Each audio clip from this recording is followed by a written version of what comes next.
So, he kept chirping. He wanted me to go for big shots. Mushfiq চিৎকার করছিল, আমাকে বড় শট খেলতে বলছিল।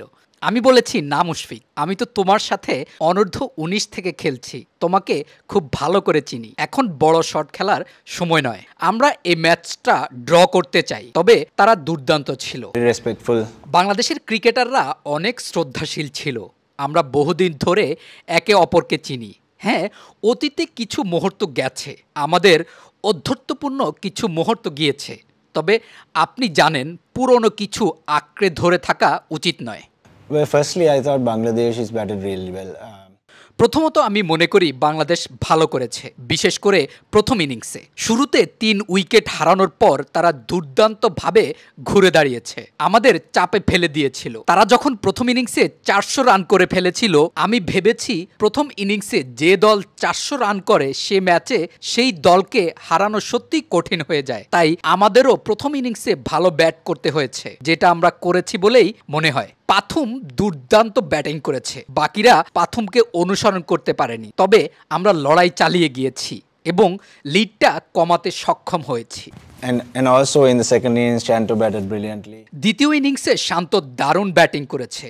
আসলে এটা বোলারদের জন্য কঠিন ম্যাচ ছিল, মাঝে মাঝে কিছু টার্ন করছিল, কিন্তু বোলারদের জন্য তেমন কিছুই ছিল না। আমাদের পেসাররা প্রথম ইনিংসে দারুণ বল করেছে। ম্যাচ জুড়ে বোলারদেরকে কঠোর পরিশ্রম করে যেতে হয়েছিল, কারণ এটা সহজ উইকেট ছিল না, টার্নও হচ্ছিল না। আমরা খেলায় যেতে পারতাম, আমরা খেলায় টিকে থেকেছি। টার্ন ছিল না, আমরা খেলায় টিকে থেকেছি। যদি গতকাল আমরা তাদের দ্বিতীয় ইনিংসে দ্রুত কিছু উইকেট তুলে নিতে পারতাম, তাহলে হয়তো জয়ের জন্য যেতে পারতাম। দুর্ভাগ্যজনকভাবে সেটা আমরা করতে পারিনি। I just can't imagine the love that. অবশ্যই এটা স্পেশাল অনুভূতি, আমার হৃদয়ে ছুঁয়ে গেছে। আমি সকলের প্রতি কৃতজ্ঞ। 2008 সাল থেকে এই পর্যন্ত সমর্থকরা আমার পাশে থেকেছে, ভালো সময়ে আবার খারাপ সময়েও। অনেক চ্যালেঞ্জ ছিল, উত্থান পতন ছিল, কিন্তু আমি সবকিছু উতরে যেতে পেরেছি সকলের সাহায্যে। And a special mention. বিশেষভাবে ধন্যবাদ দিতে চাই আমার পরিবারকে, আমার বাবা মা, স্ত্রী, সন্তানদের। সৃষ্টিকর্তা আমাকে এক দুর্দান্ত ক্যারিয়ার উপহার দিয়েছেন। অনেকবার আমি চটে পড়েছি, কখনো ভাবিনি 100তম টেস্ট ম্যাচ খেলার গৌরব অর্জন করতে পারবো, কিন্তু আমি হাল ছাড়িনি, লড়াই করে গিয়েছি, ফিরে এসেছি, কঠোর পরিশ্রম করেছি। সামনে আরও 6 মাস বাকি আছে। আমি আমার সবটুকু ঢেলে দিতে চাই টি-20 বিশ্বকাপের জন্য। আমি চাই বিশ্বকাপ জিতে বিদায় জানাতে। দেখি আমার শরীর কতটা সাপোর্ট করে। Yeah, well, obviously.